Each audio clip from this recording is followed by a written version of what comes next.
À la une de cette édition, Ouagadougou sous le choc après une attaque terroriste qui a visé l'ambassade de France et l'état-major général des armées. Au plan international, le Japon est secoué par un froid inhabituel qui a causé la mort d'au moins une personne. C'était là les grands titres, le développement qui sera livré à l'instant. Mesdames et messieurs, bonsoir et merci de nous recevoir chez vous. Comme je vous le disais en début de titre, l'état-major général des armées et l'ambassade de France à Ouagadougou ont été les cibles vraisemblablement d'une attaque terroriste qui a fait de nombreuses victimes, dont plusieurs pertes en vies humaines parmi les forces de défense et de sécurité burkinabées. Notons que du côté des assaillants, ils ont tous été neutralisés. Le gouvernement appelle les populations à la vigilance et au calme et surtout de dénoncer tout cas suspect à la police en appelant au numéro vert suivant, le 16 17 et le 10 10. La directrice exécutive de Pathfinder International qui séjourne au Burkina a été reçue aujourd'hui en fin de matinée par le président du Faso au palais de Kosiam. Loïs Kam est venu présenter son organisation et le bilan de sa visite à Tenkodgo. Elle s'exprime au micro de Moïse Kinda à sa sortie d'audience. It was an honor to meet today with the President of Burkina. C'est un honneur pour moi d'avoir eu cette audience avec son Excellence le président du Burkina Faso. Nous avons discuté de l'engagement du Burkina sur la planification familiale et nous avons aussi parlé de notre visite à Tenkodgo où nous avons rencontré le roi de Tenkodgo. Aussi apprécié son travail au Burkina, son engagement à entraîner les autres chefs religieux et coutumiers à avoir la même vision que lui. Nous avons parlé de l'importance de s'engager pour que les jeunes puissent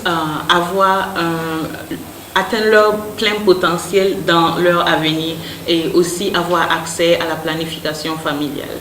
Donc, Pathfinder est au Burkina depuis septembre 2015 et nous travaillons dans le domaine de la santé, spécifiquement la planification familiale.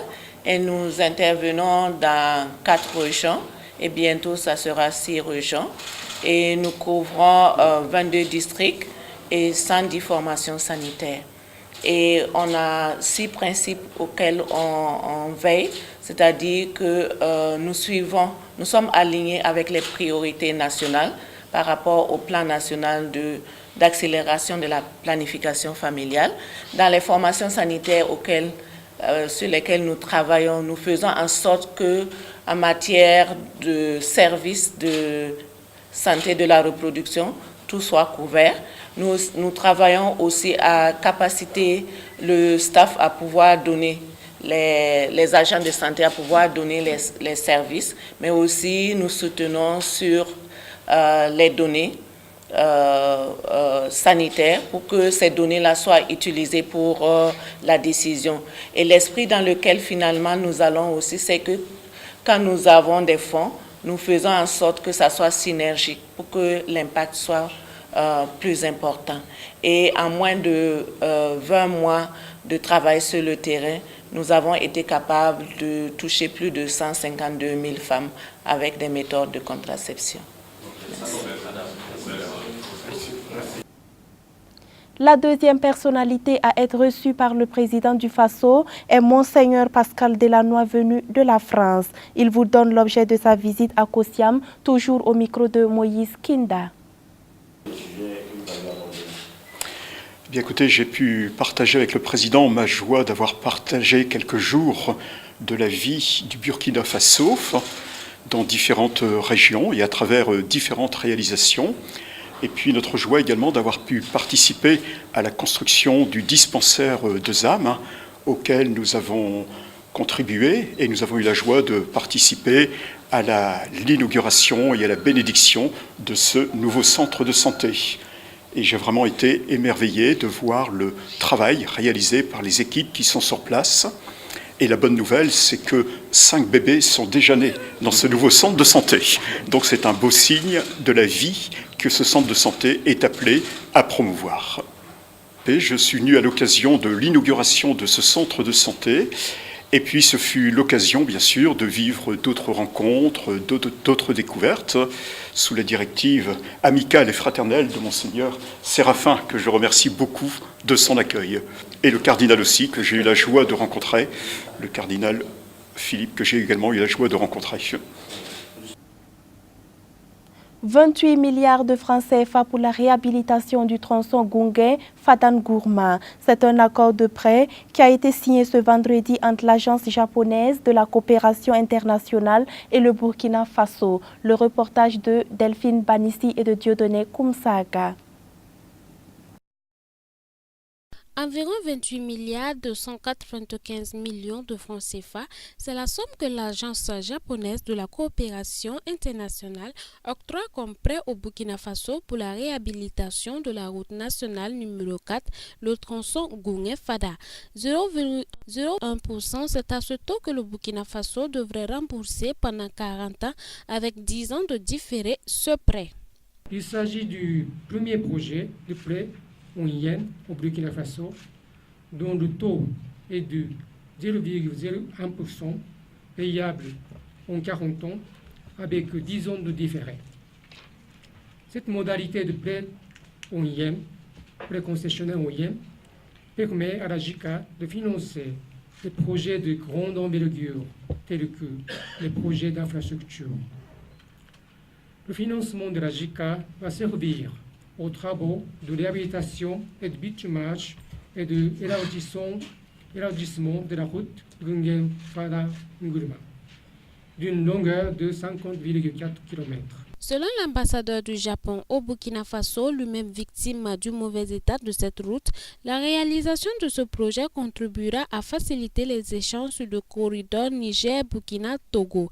Ainsi, les zones concernées pourraient se développer à tous les niveaux. En effet, lors de ma visite à Kantiari, il y a quelques semaines de cela, la pneu de ma voiture s'est crevée en chemin à cause du mauvais état de la route.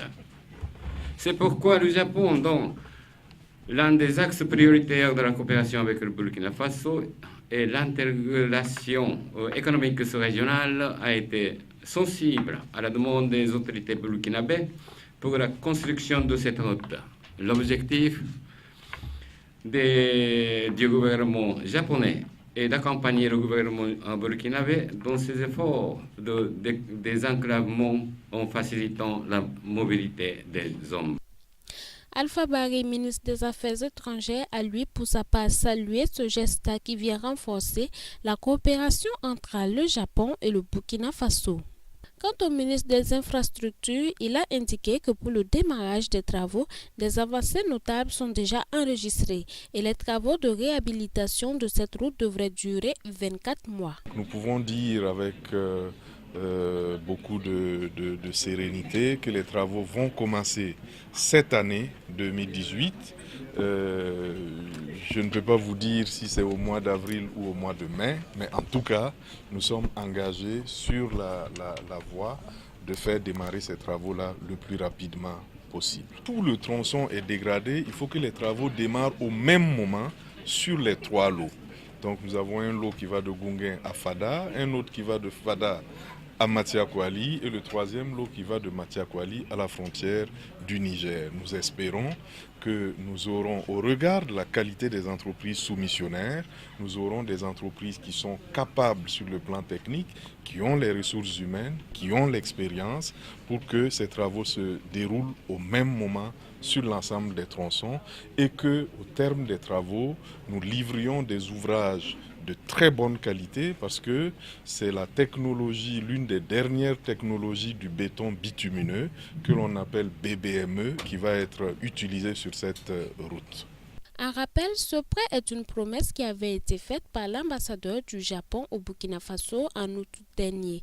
Aujourd'hui, à travers l'accord de prêt et l'accord d'échange de notes signé, cette route à Gungain-Fada, long de 50 km, se présente comme un pont entre le Japon et le Burkina Faso. Financement réalisé par la JCA en collaboration avec la Banque africaine de développement BAD. Au plan international, un violent blizzard secoue le Japon et a causé la mort d'au moins une personne. Le Japon, lui aussi frappé par le froid, l'île d'Hokkaido a subi ce vendredi ce que les autorités décrivent comme le pire blizzard de ces dernières années. Il a causé la mort d'au moins une personne et forcé l'annulation de centaines de trains et avions dans la région. Les habitants ont été invités à rester chez eux. Cette fois-ci, c'est le tour de la Gambie de recevoir de nombreux migrants de la Libye. Le retour au bercail est difficile puisque le taux de chômage en Gambie atteint 40%. Suivons le reportage. De nombreux migrants dans ce centre de détention en Libye viennent de Gambie. Ici, ils ont été volés et roués de coups. Certains ont aussi été vendus comme esclaves. L'année dernière, l'Organisation internationale pour les migrations a rapatrié 2500 Gambiens, mais le retour dans leur pays est difficile. Le taux de chômage des jeunes atteint pratiquement les 40%. If there is something that we can do also is taking time to reach us, because still now we don't see anything. L'élection du nouveau président gambien Adama Barrow suscite beaucoup d'espoir, mais l'économie ne redémarre pas. Alors les nouvelles autorités comptent sur le soutien des donateurs étrangers. Hope that we'll be able to receive support from our development partners, bilateral partners, and also putting with our current policies with the launching of the National Development Plan to provide a turnaround for our economy. L'Union européenne a promis 75 millions d'euros dans l'immédiat à la Gambie et 150 millions à long terme.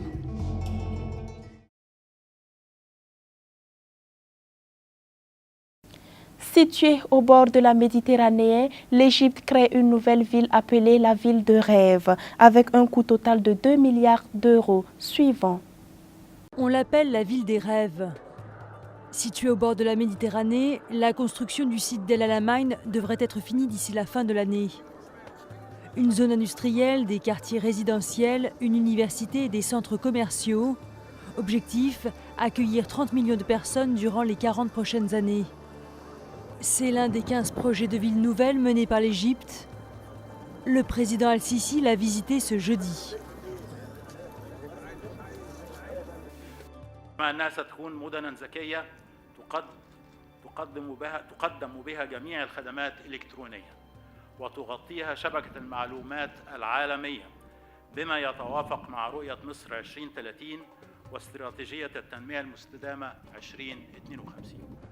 L'Égypte veut faire d'El Alamein un pôle touristique avec la construction d'une quinzaine d'hôtels.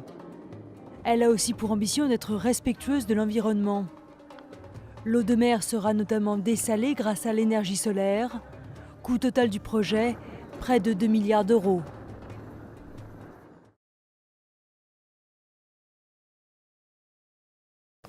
Mesdames et messieurs, ainsi prend fin votre journal. Toute l'équipe de Canal Ville se joint à moi pour vous souhaiter une excellente soirée, tout en demandant à Dieu d'apporter la paix au Burkina Faso.